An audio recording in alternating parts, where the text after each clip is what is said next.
For me, leadership is a privilege of moving people towards a destiny. And for me, it would be towards God's agenda. That's the best, moving people to God's agenda.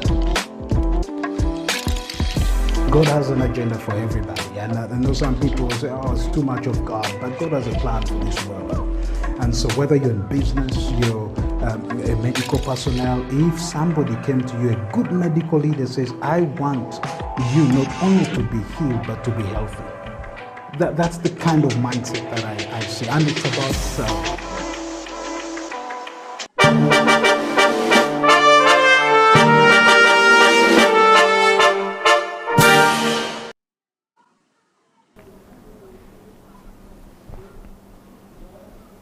Welcome to the Creative Industry Talk this week. My name is Eddie Okela, and in the studio is Faizo Chiwewa, who is the CEO and the founder and the artistic director of Bayimba Foundation, an international organization based in Uganda, okay, promoting culture all across the world. This man has got a wealth of knowledge in promotion of art and of course making money from it. He's not broke.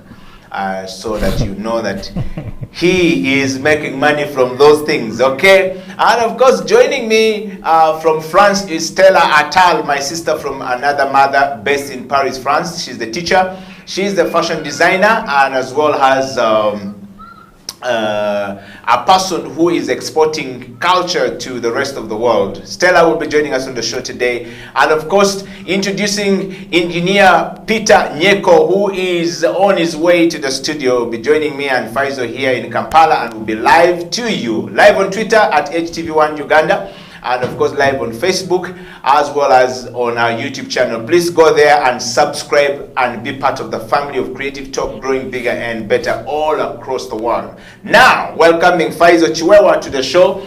We are bongering. Welcome to the show, Faizo. Thank you, Eddie. How are you? I'm all right, and yourself? Good, good. Very well.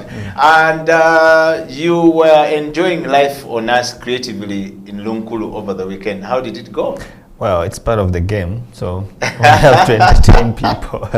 We have to do stuff. I mean, we had a good kind of like, event on the island, and I know it's very restricted because of the SOPs. We are trying to do something for the artists. So once a month we invite people to come. It's fresh air, it's nice, just a few friends for the artists and the community around. So it was really a nice weekend. We enjoyed it. Yeah. Wow. And thank you very much and welcome back to the program. I want to go straight to Stella Attal in France. How are you in Paris? Bonjour. Ça va, ça va bien? Oui, bonjour, je vais bien, merci. Et vous? Good to have you this morning. Hello, Faizo. Hello, Eddie. And Nyeko is joining us soon. I'm happy to be with you this morning and, of course, talking about things that matter to us in the culture industry.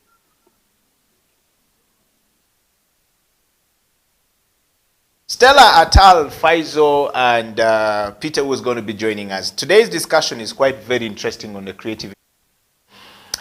We would want to look at the question of education and the role of culture. And I would want the team to put that topic up there. The role of culture in our education system and the development of our nation. What role does the culture play in our education system? And I want to start from my first question here to you, Faizo. While Uganda is actually very diverse, as the world already know, the 5 or 7 continents that we say in the world, Uganda is recognized as one of the most culturally diverse countries in the world. It is also generally acknowledged that the traditional education system was designed to create an ideal individual sort of like approach to things, who would fully fit into the accepted society. You know, you must be through education or go through education to fit through a certain society. That's how a system is designed. But accordingly, people were taught their norms before that, and values were taught as well from home, as well as in our society. Taboos were taught in that context. Totems were taught. I think Buganda Kingdom takes the credit creatively and Wally for putting it all out there. But those are all environmental. They were environmental. Exactly. But history were also taught. The history of Chintu and Nambi, the history of Gipir and Labongo were taught. Now, the relations between these parts were also taught. And as many as we can talk about. Discipline and respect were also emphasized in the process of teaching this. All right. Now, my question to you on the show this morning is, how do you compare this in today's Western influence education that we have? Well, as a culturalist and a monarchist, I don't really, I don't fall into that category of like there's modernization. I think it's individuals. It's people, and I really like to always say that people should be who they are. Of course, where we come from, our culture, our history, the way we are brought up makes a lot of contribution, but also the way we interact with the world. And there is no way you can say our education has been badly or goodly influenced by by modernization or colonialism or whatever. I think both ends have something to contribute. We choose who do we want to follow, yeah, and we also choose what we want to learn. Of course, not everyone has an opportunity to do that. There are some people who cannot afford to go to school or learn in a very advanced, or they still go to very local primary schools and they don't get much education. I think we kind of, as a people, lost track in a way because of the way we understand culture. We look at it as tradition. We look at it as dance or local music or stuff like that. We don't look at it from an empowerment perspective, and most of the time we find ourselves challenged that when it comes to human development, human capital development, culture is not always considered as a factor. Yet it is very, very important to consider culture as part of the development of humans.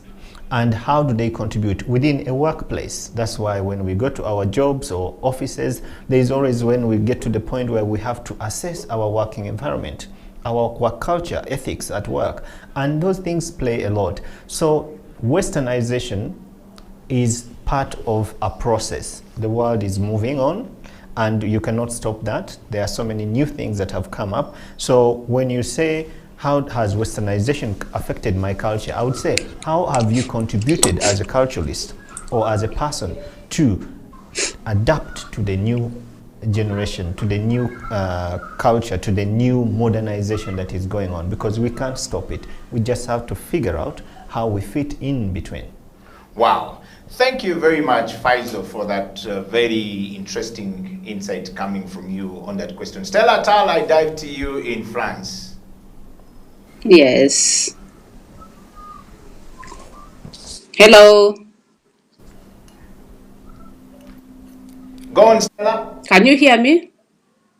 I think my approach about the new system, the westernized system, like Pfizer said, we can't call it westernized system. It's us who want to call it that. But I believe even with the system we're in, if we don't stand up and say this is what we want, or if we don't we don't respect, we don't feel proud about our cultures, then it will never be, we will already be proud of other people's cultures. And that's why you see this comes from the parents.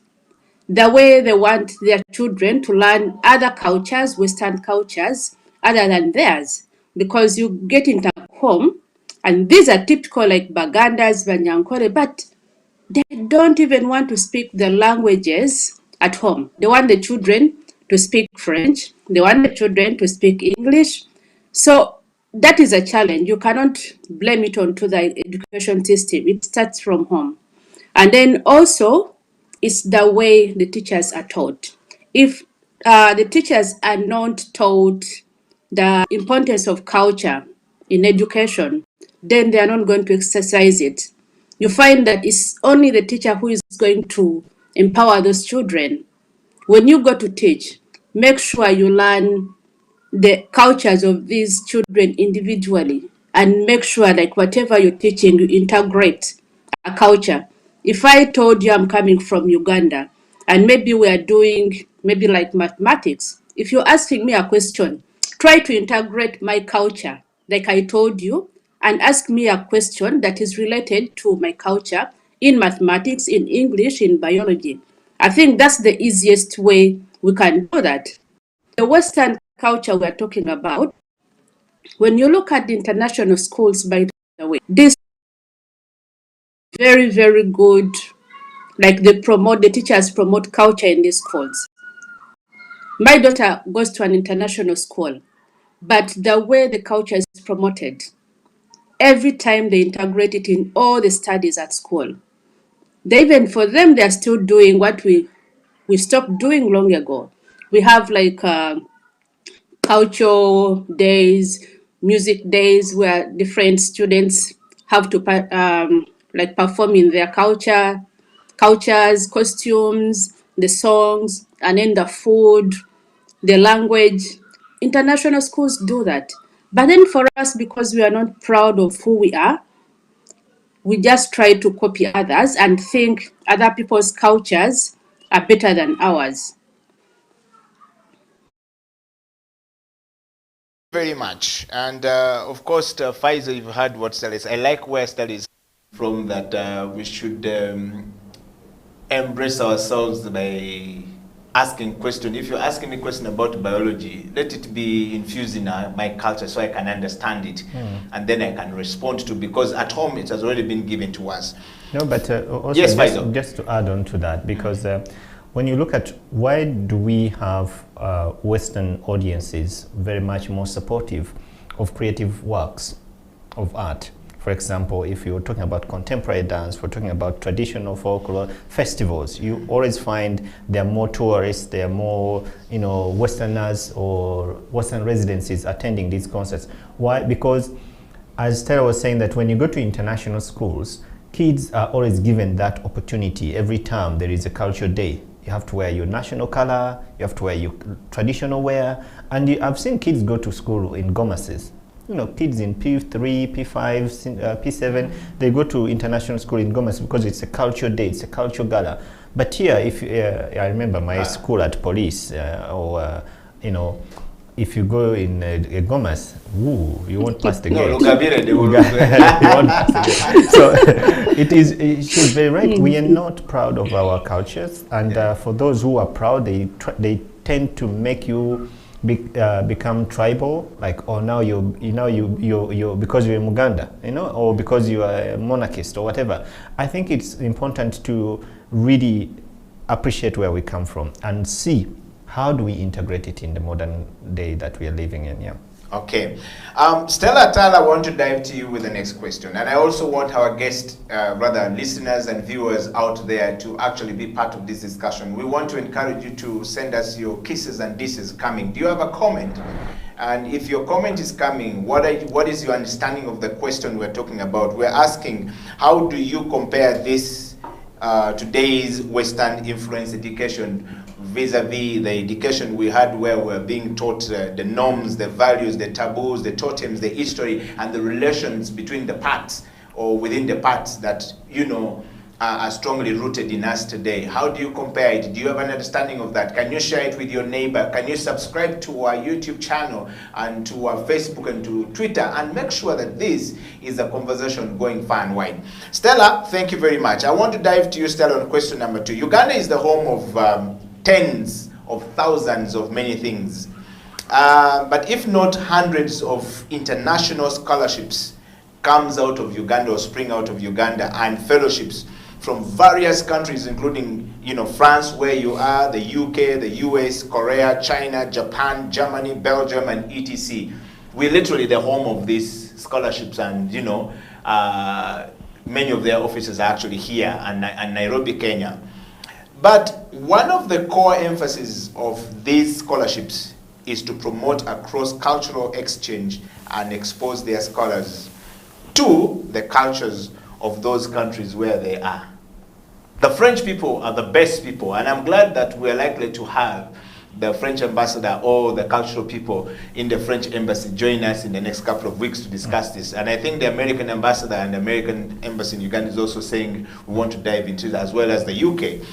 Why do you think that this is the case? Why do these guys find it very interesting to, send their people to come and learn our culture and be more attached to our culture and wanting their culture to be part of us than ours being part of them? Is it them doing their work as they're supposed to do, or is the lack of us not understanding it? But the question there in summary is, why do they think this way? Stella Tal, starting with you. For them, by the time I give you this, of course, it comes with terms and conditions, but it's upon you to find a way of squeezing in, incorporating your culture, and make sure that when I'm given this scholarship, I'm going to the USA, and when I get there, I'm going to do this to promote my culture.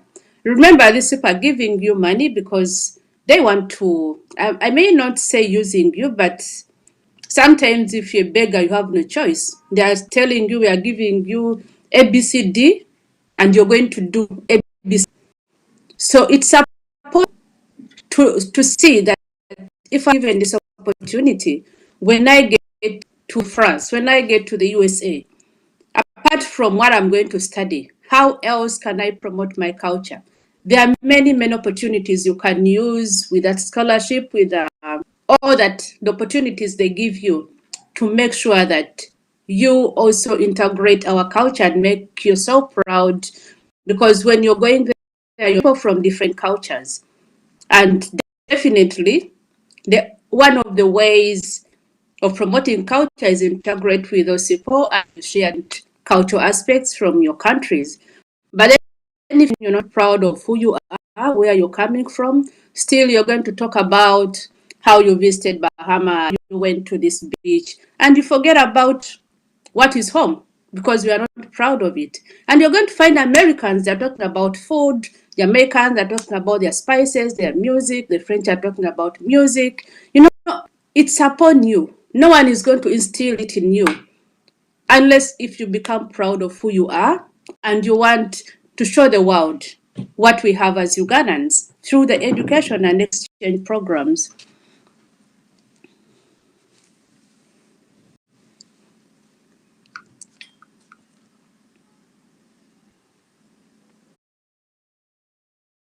That's why you find when it comes to documentation of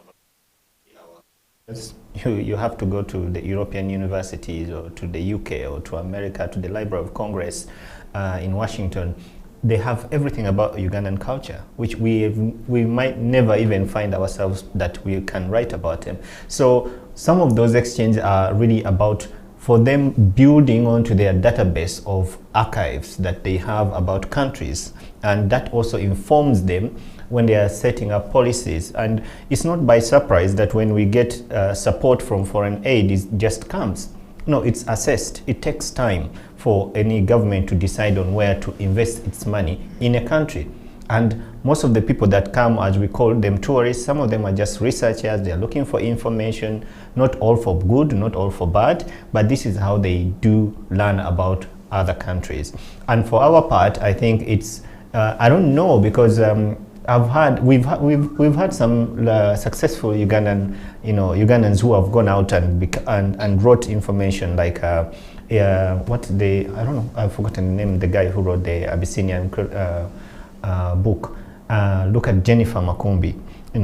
She has worked, Goretti Chomohendo, she now works with the Commonwealth. She's a great writer, and she has really transformed writing here in Uganda as well as in the Commonwealth countries. So we have people also who have been Ugandan that have gone out and exchanged because they are doing it like Stella, like you and me, do things because we believe in them.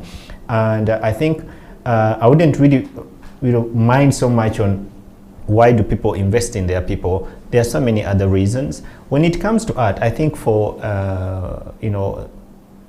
education, for transferring knowledge and bringing people to other countries to experience, it also helps many people to enrich their careers, to learn more about other countries and how do they do things. When filmmakers come to Uganda, like for example, there's a young man called Andrew, who is an animator from Silicon Valley, who has been working with us for the past 1.5 years. Great animator, best in the world, and coming here for him, it was like the beginning of the world. It was like, oh my God, there is so much to do here. And I'm like, but you live in California, there is everything. But it's like he's discovering a whole new world. He has never been on this. And when you see the projects that he's working on with Crossroad Media that are going to be coming on very soon to be launched, it's amazing work. You might not even think you're in Uganda, but this is what it is. So from a point of creativity, it enriches the artist's capacity, skills, and knowledge about a space, discovering new spaces like Speak and other people who discovered us when we're here. So these are kind of the things that really help when you really encourage culture exchange. And it even becomes much more better if a government makes it a policy to invest in cultural exchanges, to invest in creative exchange, because it makes it much more easier for the creatives and all other people, the anthropologists, the researchers, to go out there to search knowledge, to experience, to act, to see what others are doing. From that, they learn and they bring back home. Wow. Well, Stella and Faisal, this is a very interesting discussion this morning. We are talking about the role of culture in education as well as its development of society. If we do it right, we will get it right. The Creative Industry Talk exists for us to have a platform that we'll be able to hold ourselves accountable, but also be able to share ideas that will foster the growth of creativity and which spring out from our culture to the rest of the world. Are you a culturist, as you call yourself? Are you marketing your culture very well? Have you been able to understand the role of your culture in the education that has been given to you, or you have abandoned the way our culture is, which informed a lot of our education, and now you've adopted other cultures and you've made it yours, and so yours here cannot be exported, but you're importing others to come in here. We're going to take a break, and when we come back, we'll dive into the next set of questions where Faisal and of course Stella Talt, we're waiting for Peter to join us. We'll be able to break down how can we infuse our culture going forward. We will also try to further this discussion to bring in the Education Ministry of Uganda, as well as the diplomat people or community that live in Uganda, the strong ones who bring their culture here, so that we can learn a thing or two from them. Stay right there, we'll be right back after break. This is their Creative Industry Talk.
King's Entenga music.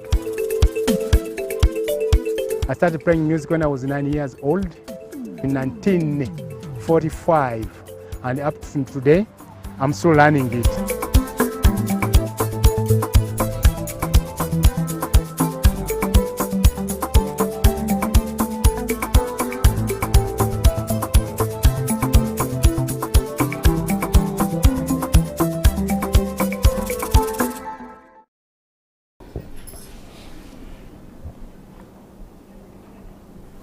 It is the Creative Industry Talk, and we are talking about the role of culture in our education system all across the world.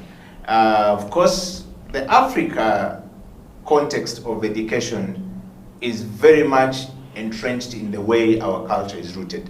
The West Africans do that far much better than the East African.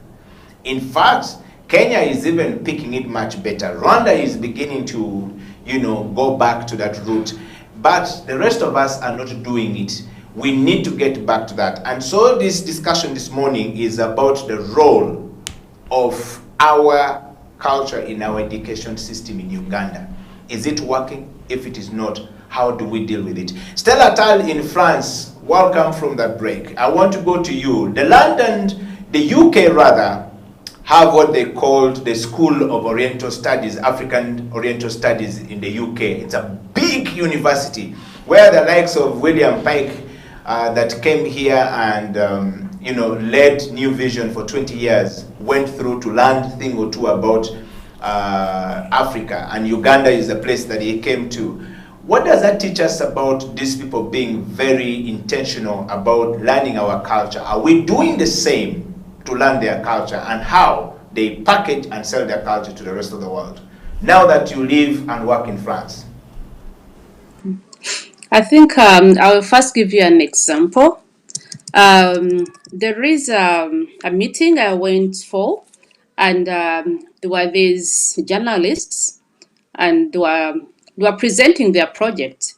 They had done a lot of research about Ugandan culture, and then they wanted to come and do a documentary about Uganda, and they wanted to broadcast it to sell the content to the TVs here. Then I listened. These people are so smart. Someone talking like they've been to Uganda. They're so confident. They are doing this PowerPoint, and you can see exactly what they're talking about. At the end of it, they asked them, have you been to Uganda? And they're like, no. But the way they're talking about it, they are so confident, like they've even lived there for years. Then I was waiting for these people to say, yes, we're going to fund you. And I looked, but then I had this urge, I wanted to speak out.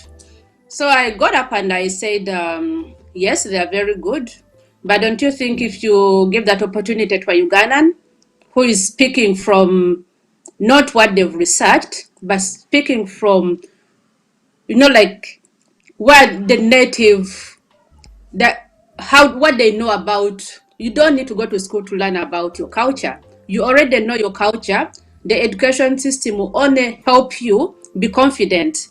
But then why are those opportunities being given to the researchers rather than our own people? And the problem is, we as Ugandans or Africans or whoever, like we said, we are not proud of who we are. You see someone who has lived in Uganda and you ask them about the culture and they'll be like, no, I don't know about that. Someone hasn't even been to the Uganda Museum. Someone hasn't even been to Jinja. Someone hasn't even picked a book that talks about Shintu and Nambi because they think that is old age. If you ask the new generation right now, how many have read those books that we read? How many have listened to those stories our grandparents used to teach us? Not only grandparents, for us, the schools where we went, on Friday afternoon, it was co-curricular activities, storytelling, languages, singing, different games, and everyone knew. Or you're doing like hands and crafts. People knew every Friday there was that. every term there was something at school, and we had competition with different schools, competing about who is the best dancer, Maganda, who is the best in this. But we find that maybe, I don't know, maybe it's just the training, where these teachers go for training, that cultural part of studying is no longer there. Because yes, they call us like old age because of the systems we went through, but then they shaped us a lot. The teachers right now, even a teacher doesn't know what to do when they get into the class, how to handle children coming from different backgrounds. And you find that that has really discouraged, it has affected the performance of the children, because some children, because they don't have the opportunity to talk to the teachers and explain about their cultures, they feel less of the children in the class, because sometimes the teacher doesn't pay attention, or that the child, some children may not have the brain of maybe like the class brain, but then culturally they can do something that is better. But it's upon the teacher to identify the weakness of that child or the interests of that child and make them feel part of the community. Even if a child is dense, the last one in class, they are good at something. When you're asking questions, engage that dense child in an activity that is going to make that child feel appreciated and being part of the whole community.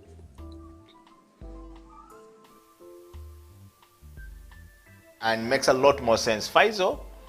Yeah, I mean, it's the... Right, we have a very big problem with our education system as a whole. It's not even just the teachers. I mean, when you go, I grew up in Chibuli, and there's a teacher training college. And when you go there, yes, and you see the guys who are being taught to be teachers, you can't even cry. You'll be like, where are we going? You know, they have no interest. Some of them are just dragged there because that's the only thing they can do, or they have no option to do other things, that to become a lawyer or something. So they're not doing it out of skill or love, or and even if they try to train them, they are not really, you feel they are not picking it up. We found a problem when we have an academy, the Bimba Academy, and we have a music curriculum that we use to teach musicians. So when we invited teachers to come that teach in schools to come and show us if they can implement this curriculum, no one could do it because they didn't know how to teach music to other people. Yes, they are music teachers. So it showed that the teachers who are out there have not really enough skills to help them to impart the skills that the children need to learn, and it becomes a problem. And as such, it's also about how we are looking at ourselves as a people, as a country, as traditions. You know, if people have not read Nambi, I've always tell people, you have to read Kintu, the book written by Jennifer Makumbi. Beautiful book. It's historical, it's factual, it's interesting, exciting, and the new one that she just published, Nambi was, she first published Kintu, then Manchester, then Nambi was the latest, I think earlier this year. It's also amazing, really nicely historical, very culturally enriched. So these are some of the things that can help us. If we have people like Jennifer Makumbi, who are really good, celebrated writers, and they are doing something for us, and we are not paying attention, because like when you look at Nambi, your story goes to Kintu and Nambi. I know that story. Yes. No, it's not about the story. Read the book, and yes, you might be surprised what other Kintu is Jennifer talking about. Yeah. So the urge for anxiety, people are very so focused on the trendings, what is on social media, who has posted what, and that takes a lot of time. That's why I tell people I'm not on social media, because I realize that I spend, phones can tell you how much time you've spent on social media. Yeah. If you look at your time you are spending on social media a day, and you look at what you've not managed to achieve in that day, then you really start making your priorities. Yeah. So I'm not on social media because I thought it was a waste of my time and I have other things to do. So people are failing to really help each other out or be more adventurous because of being distracted. They're always distracted by what's happening, what's new, who is trending. They know more about the American celebrities than they know about Ugandan ones, the African ones. Exactly. So, and I think it's a challenge, and I can't blame that on modernization. I can't blame that on colonialism. I think it's a spirit that we have failed as a people to respect and appreciate who we are. Instead of doing that and saying, okay, I am who I am, I need to present my part as a person, contribute to my culture, at the same time, be part of the global world. You can't be out of that. But as we are out within this global world, how do we come in and also be proud of what we have and try to enrich it and also share it with the rest of the world?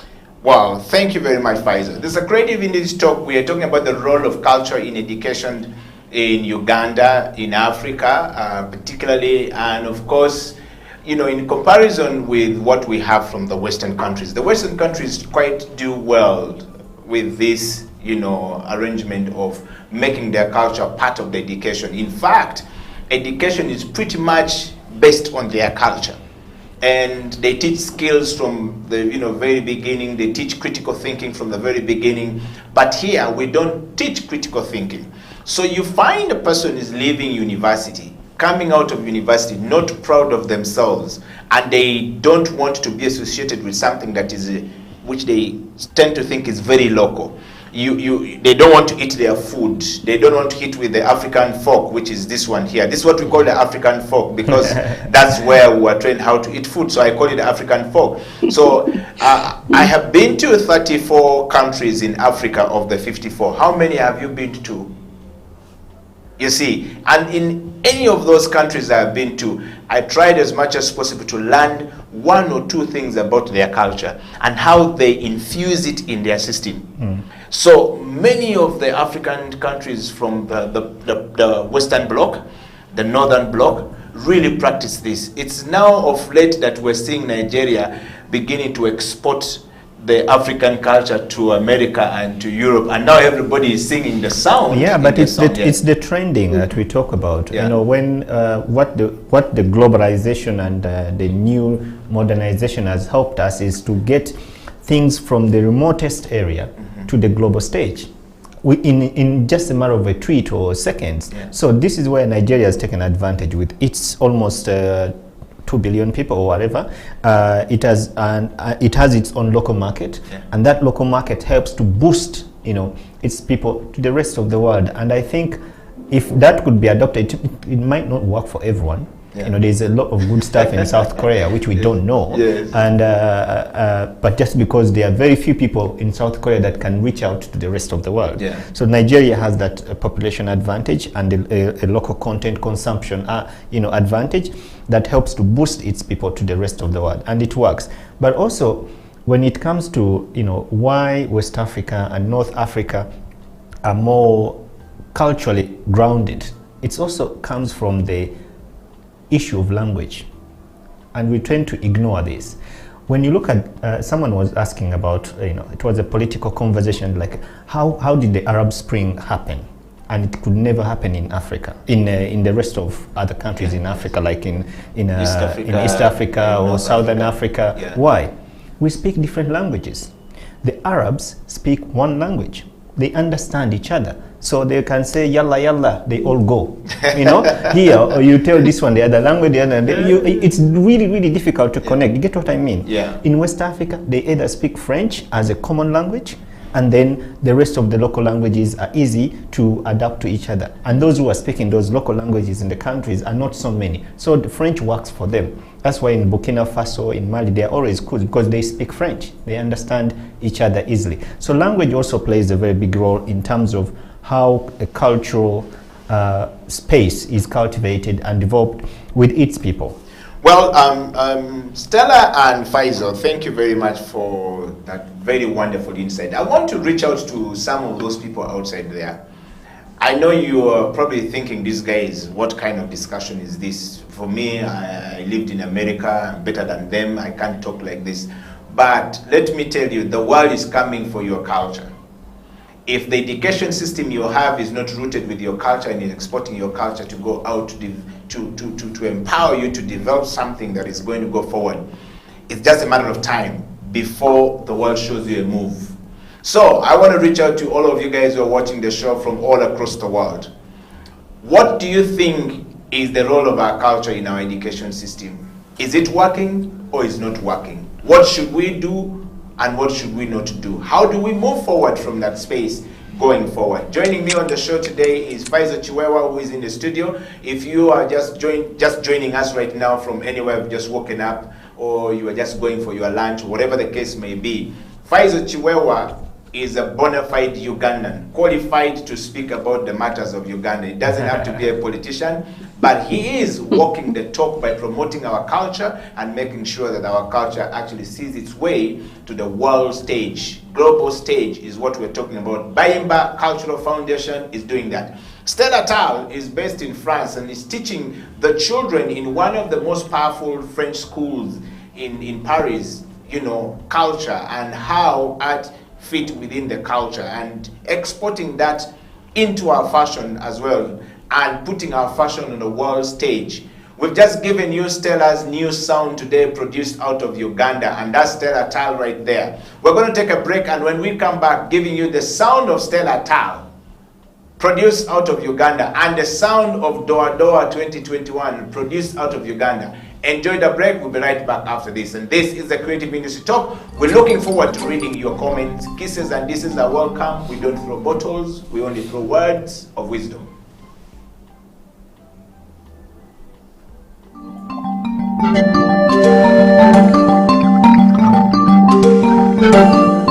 How are you guys?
Welcome to this year's edition of Doa Doa 2021.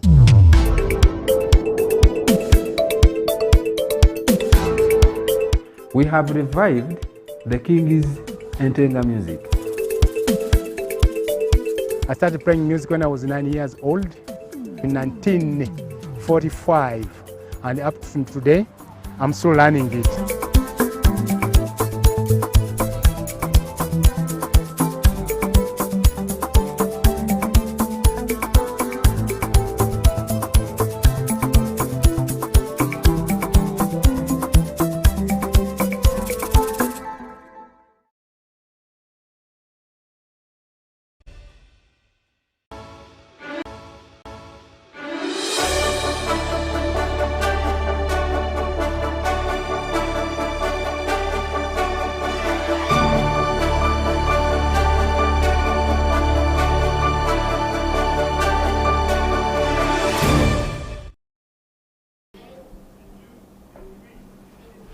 It's the Creative Industry Talk. My name is Eddie Okila, Faizo Chiwewa, Stella Tal in France. We do not know whether Mr. Peter Nyeko, Engineer Peter Nyeko, got stuck in the process Maybe of trying to get here. He's inventing something or new. he's inventing something new. He's always inventing something new. But he is not showed up for the show this morning. But we still hope that he's going to join us in this last part of the show. Welcome back, Faizo, from the show. From the break, and of course, Stella, welcome back to the show. I hope you have had a cup of coffee in France, and I am hoping that you are drinking coffee from Bududa. Yes, Bududa is where that you don't drink coffee from anywhere else. It has to be coffee from Uganda in there to give you the connection. But let's go back to our discussion. In what ways does culture influence education and, the vice versa? The reverse is true. In what ways? I want to start with you, Stella Tao. I think it's a fusion of the two. They have to work hand in hand, because for you to talk about your culture, it has to be in a form of education where you're educating people about who you are, where you come from, what are your norms, and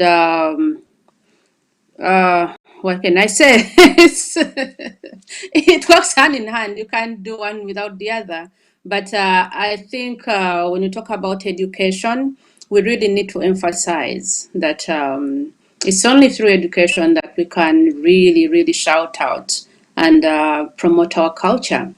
And when I say that, I think we as creatives, we have to work with maybe the Ministry of Education, something from the education system. If you look at that lady who writes the books, why can't we have those books distributed in schools, in the libraries? Why do we have to read about? Of course, we've read about Chinua Achebe's, everyone knows those things. But us, we need to make sure that we teach what we have. We look at like Solomon Jagwe, the animations. Those are really, really educative. Why can't we have those? At least let this work with him and find the cheapest way, the easiest way of having those in schools. Of course, for us, it's really expensive to come up with such content, but we do that because we have passion for what we are doing. But how can we work with a ministry? If I'm doing fashion and I see the curriculum that is being used, it's the curriculum that has been there for the last 40 years, and it's the same one. The world is changing, and you find that now better ways of reaching out to people, of promoting our culture through what we do. And we want to incorporate this in the way education or subjects are taught in school. So I think if we don't work with the ministry to make these things happen, then they will not. We may not be educated teachers, professional teachers, but then our content adds value to that education that children are going to have, and it's going to make them be better people. I think you have really effectively done justice to that question. Faizo Chiwewa, in what ways can we, or does culture influence our education? No, and if it's negative or positive, tell us. I mean, as Tara says, that we as a people need to figure out how to balance the two. And also the point, I don't want people to get this idea that when we talk about culture influencing education, we're talking about, we are taking you back to the history, or how do we balance? The way we study science, we study history, we study mathematics, culture and creativity has to be part of these major topics. You cannot kick out creative processes or creative teaching in schools and then you expect to have creatives in the next generation. Definitely they will not be there. And when it comes to other countries, like when they say, how do other people come out to be more creative? Like, a guy from the UK, they might have studied anthropology, but they can still fix a bike, And it doesn't mean that they had a proper PhD in fixing a bike. It was part of, these extracurricular activities, like Stella said. At school, every Friday, they knew there's going to be a culture gala, there's going to be a waving club and stuff like that. How do we still go back to these things and introduce them to our people? There's also an issue of, where we find the gap. When you go to, when you see most of the people who have done literature in Uganda have read about The First Daughter. This is a book that was written by Goretti Chomhendo. And many people don't know Goretti Chomhendo. And she's back. She used to be live in the UK, but she's back here. And when people meet her, they'll be like, what? I read your book. It was so nice. I didn't know it was you. You look like this. What? And what happened after? There was a generation gap, in the literature fraternity. And people don't remember this. Like Uganda, let's say Makerere University was one of the best universities and putting out some of the greatest politicians, writers, artists, and all these people, engineers and doctors. Presidents. It fell short. Presidents, yes. And it fell short in a certain period between 1970 to the 80s. So that gap created a huge space for people in the creative sector, as well as in other areas, even the doctors and all that stuff. So it carries the name, but doesn't carry that weight that it used to carry before. And that was also Uganda, because of Makerere University, used to be like if you wanted to do literature in East Africa, most of the writers I know from Kenya, from Tanzania, they studied at Makerere. But when they lost that, the instabilities that were there, so everyone went back, and the other universities now picked up. Someone from Nairobi University would even qualify better than someone from Makerere. So there is also that gap of within the education system because of the instabilities of the 70s and the 80s, and that has really affected this. So it's upon us to start really thinking as the new generation, and that's why I'm really proud of some of the young people in the industry who are doing something even without waiting for policies and government interventions. They are starting to do something that they know they are going to contribute to the next generation of our people. Yeah. Well, we are talking about the role of culture in our education system and the development of our education system. Do you have a comment? Can you send us your comment to these guys? Faizo Chiwewa and Stella Tal and myself would like to read your comment if you have one. But if you don't have one, it's also okay not to speak. We always say, if you don't have anything to say, don't speak because others are speaking, because you might say things that do not fall within that. But as we continue with the discussion and bring the show to an end, Faizo and Stella, we want to bring the show to a close today, and we want to be more precise and concise on this part. As a highly diverse country with 50 plus ethnic groups which express their cultures in various languages, as you already know, the world already says it, culturally diverse country, we have over 50 plus dialects. The attire is one of the things that we express ourselves through. Dances, different dances out of Uganda. The western part of Uganda has a very different dance. The central part of Uganda has a very different dance. The northern part of Uganda has a very different dance. The eastern part of Uganda is absolutely amazing. If you go to the southwestern part and the northern, the West Nile, they have a fantastic stuff. Songs. We write songs and express ourselves in a very culturally diverse manner, and etc. That's how we express ourselves. Unfortunately, this diversity has in the past been abused and could actually account for some of the historical and political questions to this day that we're talking about, the shortfalls we're talking about. How can we reverse this trend and use education as a tool for advancing our rich culture and redirect ourselves as we meet people from very culturally diverse perspective, but with, instinct for increase? No, I mean, as we've been saying, we are diverse, definitely, and I'm sure every tribe or region or culture wants to put forward their customs or traditions. And I'm very proud to see that many people now have learned to integrate. You find someone from Buganda, if they are going for a northern wedding, do you have? Yes. If you're going to Karamoja for a wedding, they wear skin. They want to be part of that community, even though they are coming from the central. Many people from Toro, they wear clothes from Buganda. So there is that kind of exchange, and it's not forced. It has nothing to do with culture, but people want to feel, comfortable with others because they know they also expect me or you when you go to their region for a national or regional, tribal or cultural activity, you're going to dress the same way. So this is, I think, is already working. And if we continue like this, we'll have more of these integrations. The other thing I find it national dress code. It's difficult, and maybe Stella can tell us, because she's a fashion designer. She can tell us how they feel, because one of the things I miss in this country is to have a national easy-to-wear dress. You can't expect everyone to wear Gomez to go to work. You can't expect everyone to wear a kanzu to go to work. Those are functional.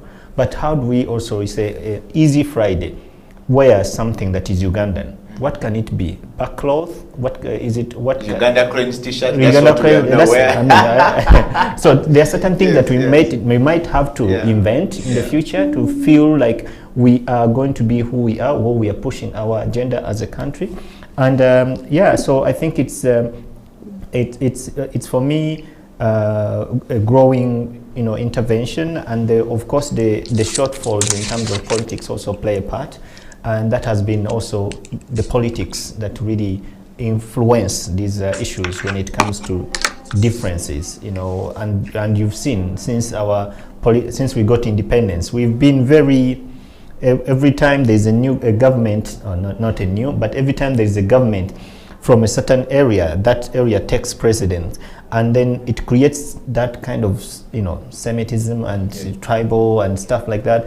But if we could look at ourselves as Ugandans more, not forgetting where we come from, but if we look at ourselves more Ugandan than where you're coming from, the individual area where so that it could make a much bigger difference. Well, thank you very much, Faisal. Stella Attal, I dive to you in France. What would you have to say about that question?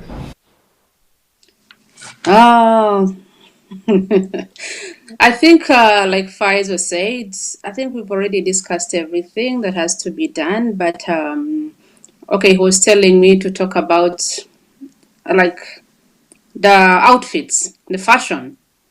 In Uganda, me and David Chibuka, we are trying to come up with patterns that can represent Ugandans. Just like you see Dandebere use their prints in South Africa, and no matter how they use it, they can use it on a formal dress, on a dress for occasions, and it's still relevant. You see like the mud cloth in the West Africa, they have the mud cloth, then you see the Maasai blanket. But for us as Ugandans, we don't have a fabric we call Ugandan. The kikoi is not Ugandan, first of all. That's an Indian material. The back cloth, that one you can't put it on every day. You can't put on a gomasi.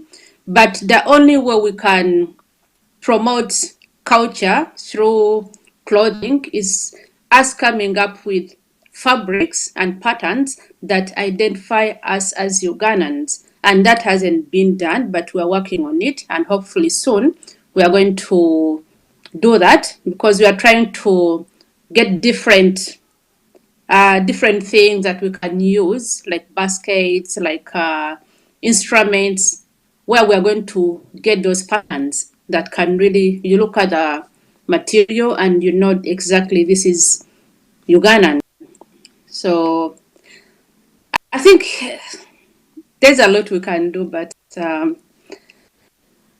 it's a matter of time and cooperation. But I would like to thank all those creative people who are out of their own interest. They are coming up with schools to teach others what they can do. You find a guy who is just playing a local adungu, is creating a group of people and teaching them how to play the adungu. Someone who is playing maybe like a guitar, how do you call it? The madinda. And they are teaching the young generation how to do that. And this is something you cannot do anymore in school, because even the teachers who are there don't know how to do that. So I think if we support the young creatives like Bayimba is doing, giving them the space to have residencies and workshops, I'm sure that's the best way we are going to promote culture. Thank you, Stella. You've mentioned something that I would like to make mention of too. There is a man who has invented his own instrument called James Chewachiranga Sewa. Stella has just talked about if we can invent our own and stuff like this. Stella, have you heard about that man? Have you heard the sound that comes out from that instrument from Sewa? No. Instrument, would you market it in France? I need to listen to it, definitely. We want to let you know that that instrument is going to be live on Doa Doa in the next couple of days, and you're going to hear the sound of Sewa Sewa coming from a very interesting, invention from Uganda. And I'm told that it has been patented and now it has been made part of the musical instruments across the world. Is that true?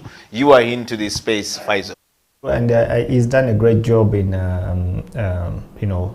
one of the things that we fall short is always you do something and leave it there. And I think he has been guided well in the process of the invention and patenting, which is very, very important. So now forever it will be known as his instrument, and I think it's going to contribute and as an additional instrument that is coming from Uganda, in addition to what else is there that has been promoted across. So I think it's a very good big milestone for the industry and for the art in that we represent. Yeah. Stella, thank you very much. I want to sample for you that sound. I think I have it somewhere here, and it was very interesting when we pick it up. I decided to give you a sound from Sewa Sewa. I hope I can find it here, which is very interesting, and I felt like Uganda needs to hear more of that going forward. Are you ready for it, Stella?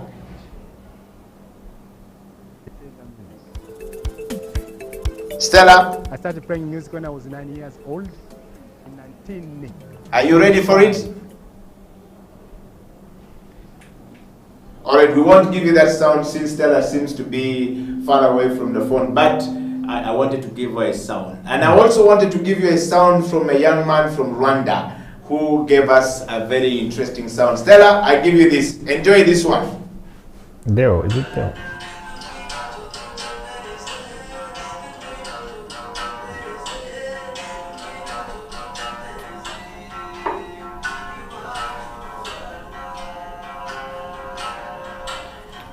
You guys have not paid the money for the concert, so I want to continue. So why are you promoting? Why are you promoting the artist from Rwanda instead of Uganda? Yes, Stella. You have interest. By the way, yes, I wanted to ask Faizo. Stella, are you there? Yes, I'm here. I would like to ask Faizo, and I would like to congratulate Sewa Sewa. But Faizo, it's so interesting that all the instruments we have in Uganda, these are instruments from way back. I don't know which century. You mean between that time and all the musicians, no one has ever thought about coming up with an instrument?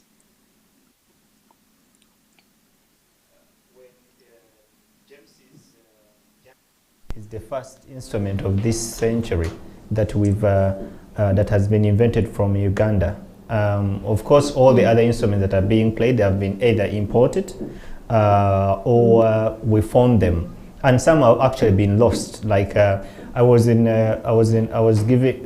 a talk show in Germany, and a gentleman played for me a concert of the Makondere which was recorded in 1902, and I was so amazed and surprised to see that we don't do this music anymore, only for cultural reasons when the king is being crowned, and that's all. So there are so many instruments that are disappearing, and they are also very, if nothing to none, that are being invented. Yeah. But why? I think the question is it because people are not able to invent these instruments, or because we've not empowered them to do so? You know, one of the examples I find for me interesting is, like, I don't know whether you know Tampeko. Yes. When I was born, I used to take my tea in a Tampeko. Yes. And up to now, it's still the same Tampeko design. Yes. And I was asking myself, how come I still see the same nice house of plastic Tampeko that I used to use when I was, 1 year old? It's because, and then I tried to find out, and the gentleman told me that they get many prototypes, but they cannot invest in the print machines to do different designs. That's why we still have the same Tampeko design, the same Benson design, the same basket design, and this is something that people ignore. When you look at it every day, you see the same things, and you don't think, why are there no new things? Because we have not invested in the creative processes of young people. And when you look at how new products come in Europe, every month there is a new product. You find a new pencil, a new chair, a new design of a camera, a new design of even the roads. They have started designing roads differently. Now they are lighting. I was in Denmark, and there's this installation space where you go and it can text you on. You just put your phone and you get a text from the water fountain. So why are people doing these kind of things and we cannot even design a new Tampico? It's because we have not invested in our creative processes, in the people, empowered them to be thinkers and innovators and creative minds. Yeah. And the answer which I want to give you part of that, Faizo, is that because the role of culture in our education system has been sidelined. Of course. Because culture would allow people to express themselves much better, that they can come up with something new. Like Stella said earlier on, that if that child may not be very good in cram the answers, give it to me, the questions, give me the answers, the way I have given it to you, I will mark you right. If you give it to me in a different way, in your own creative way, then I will mark you wrong. And that's why we're having a problem. So the role of culture, that child may not be very bright in class, but they can create a musical instrument. Yeah. And if they create a musical instrument, they would, if they are supported, it will take us to the next level. But there's been also a lot of sidelining of good people. Yeah. You know, you find that someone is brilliant, but because they are not advantaged enough to be in position of help, of power, then you can find one who would have been a good scientist does not get an opportunity to advance their careers because someone puts their somebody else. Well, we're going to bring this show to a close, Stella and Faizo. And your parting question today would be, what reforms do we need to introduce so as to, one, leverage education as a tool for cultural development and promotion in Uganda? What reforms do you think, given the context of this discussion we've just had, what reforms can you give? I want you to give two, Stella and Faizo will give us two, and then we'll bring the show to a close. And when you give that, Stella, we want to hear your final remarks as well. Stella? I think for me, it's about revising the education system and reintegrate the cultural studies into the curriculum.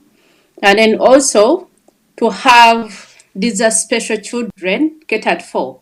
We used to have vocational training centers. Of course, they say those are centers for children who are dense. But then if you look at what comes out of them, they are more productive than someone who is carrying masters from Makerere.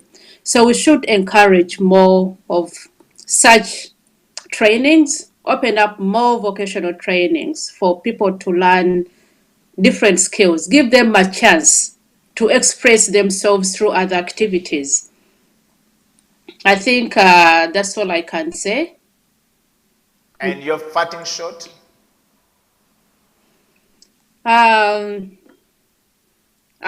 Shit, you caught me. No, I'll let Faizo do that. Faizo, you've had Stella. Yeah, I think for the two, one would be really investment. We need to invest in the creative processes. And you know, creative processes take time. And you might say that, if I put in a year, someone might be given a task to invent something, a TV or a software, and it takes a year or 2 or 10, you know, and you might think they are wasting our money. No, creative processes take time. So the investment has to be there, planned for, and long term, to allow people to do all that process. Because when you're inventing things, it's not only about making a cup, but also researching on how this cup is going to be marketed and how is it going to enhance the society, how is it going to help people, so that when it comes out, it is adding value to what is already there. So investment in the creative processes, in addition to education, we have to look at ourselves. And when we talk about culture and education, we are not talking about traditional dance. I want people to get it clear. We're not talking about, we are not talking about back cloth. Yeah. We are talking about the whole cycle. When it comes to culture, yes, history, norms, traditions, creative processes, creativity, invention, is part of culture.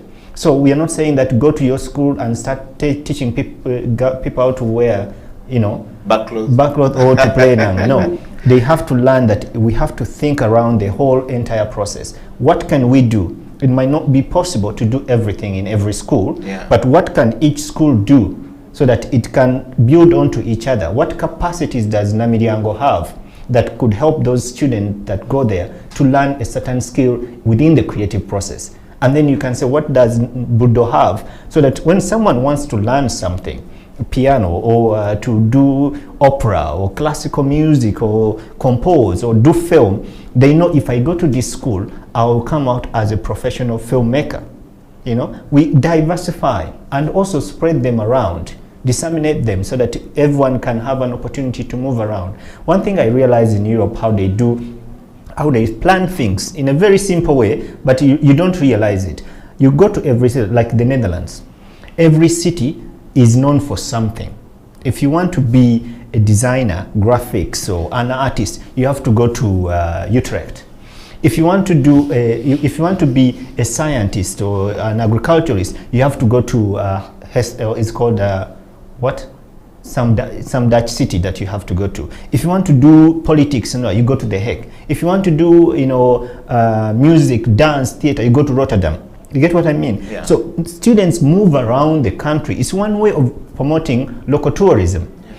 Someone is going to come from Gulu because they want to learn music. They will come to Lunkulu because that's where they will learn music and they know they will do it better. Yeah. If they want to learn law, where do they go? How do we diversify and take people around the country to places that they have never been, but in the pursuit of them learning the best of the skills that they need, as well as promoting and investing in our own future.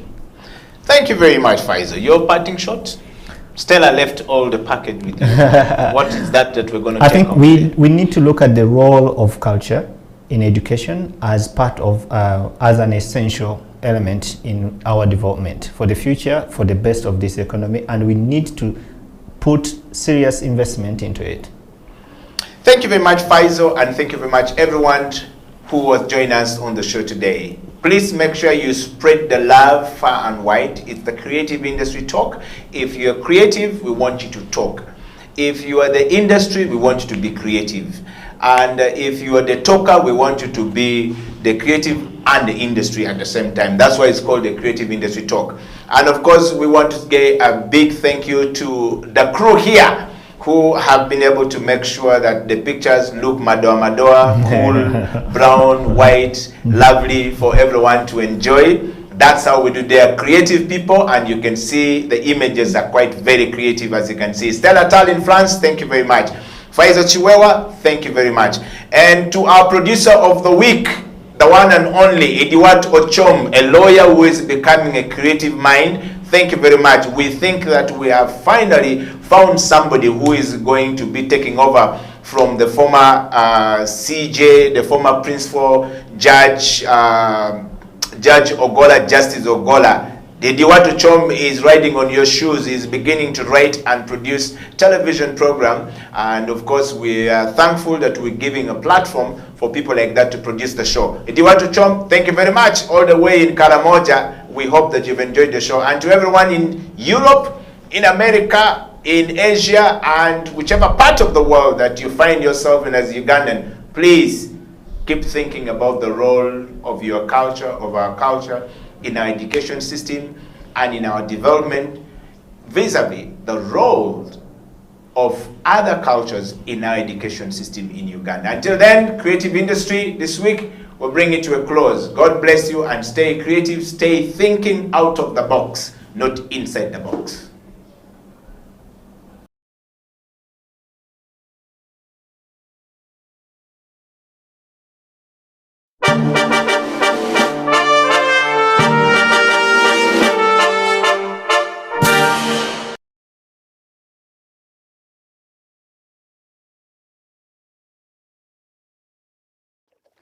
Welcome to this year's edition of Doadoa 2021.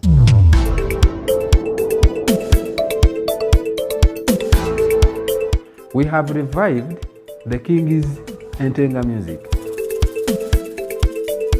I started playing music when I was 9 years old. in 1945, and up to today, I'm still learning it.